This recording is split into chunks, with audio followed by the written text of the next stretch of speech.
Salut les potos. Alors, dans la dernière vidéo que je vous ai mis sur la page YouTube, il est question d'une flèche qui est cassée. Voilà, j'ai gardé l'ardi 1. En fait, il y a une petite incompréhension parce qu'il y en a qui me disent mais c'est tout à fait normal si tu tires sur les rochers, c'est normal de casser la flèche. Bon, moi, personnellement, des flèches, j'en ai pas souvent cassé. J'en ai tordu beaucoup, mais j'en ai pas souvent cassé. Peut-être deux ou trois dans toute ma vie de chasseur, et ça fait plus de 50 balais que je chasse. Et si j'ai fait cette vidéo, c'était pas pour accuser Pierre-Paul ou Jacques de fabriquer des flèches pourries. Le but, c'est de dire à tous les fabricants de flèches, de nous dire la dureté de l'inox. Quand on paye une flèche, on ne la paye pas 5 euros. Les flèches, c'est de 50 à 70, voire 90 euros selon la longueur, le diamètre, etc., etc.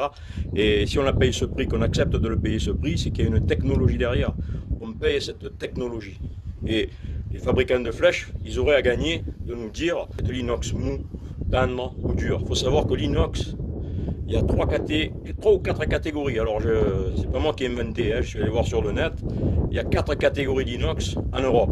Il y a de l'inox américain, il y a de l'inox asiatique, le reste du monde.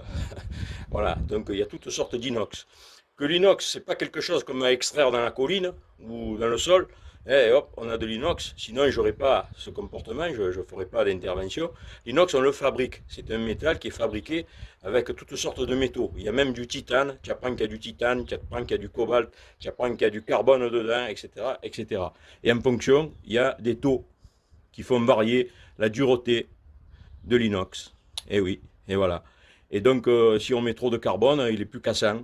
Si on met plus d'aluminium, ben, il sera plus tendre. Bon, je ne suis pas un spécialiste de la ferronnerie, mais à minima, si moi j'achète un produit que j'accepte de le payer le prix qu'on nous le vend, ben, à minima, tu dois me dire avec quoi il est fait.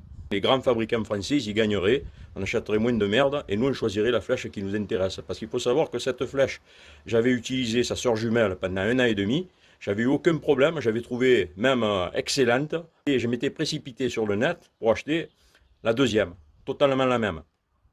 Et qu'est-ce qui s'est passé? Ben, elle a cassé au bout de la première sortie. Deuxième tir, je tire sur le mulet, boum, la flèche, elle finit sa course sur le rocher, elle se casse. Déjà, le poisson, il aurait dû amortir le choc et elle n'aurait jamais dû se casser.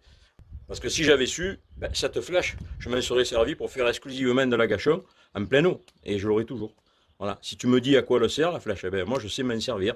Voilà, je la change avant de me mettre à l'eau.